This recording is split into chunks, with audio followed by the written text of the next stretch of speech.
আমাকে ভাসিয়ে দাও ওই নীল আকাশে।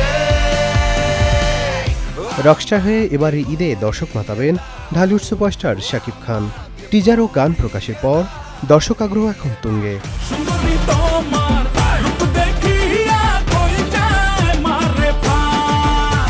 এদিকে দীর্ঘ বিরতির পর আবারও ঈদের জুটি হয়ে ফিরছেন আরফিন শুভ ও বিদ্যা সিনহা মিম।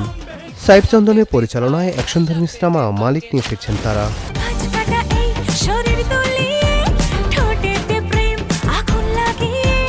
অ্যাকশন ও সাসপেন্সে ভিন্নধর্মী এক গল্প পিনিক নিয়ে হাজির হচ্ছেন বুবলি ও আদর আজাদ।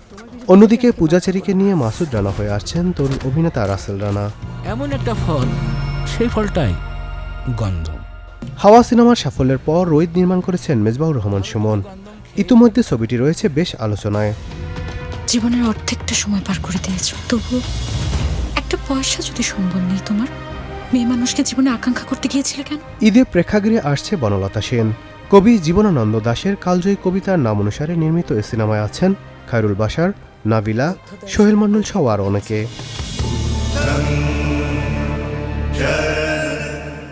গ্রামীণ পটভূমি এবং মাটির গন্ধে প্রেম ও বিরহের গল্প বলতে নাকফুলের কাব্য নিয়ে প্রেক্ষাগৃহে আসছেন পূজা চেরি ও আদর আজাদ। এছাড়াও অফিসার সিনেমা নিয়ে আসছেন ডিএ তায়েব। পাশাপাশি আসছে বদিউল আলম খোকন পরিচালিত সিনেমা তসনস। নিঝুমের প্রেমের গল্পটা এখন শুধু দেখার অপেক্ষা, এত সিনেমার ভিড়ে কোনটি পাবে সফলতার তকমা। Desk report, channel 24।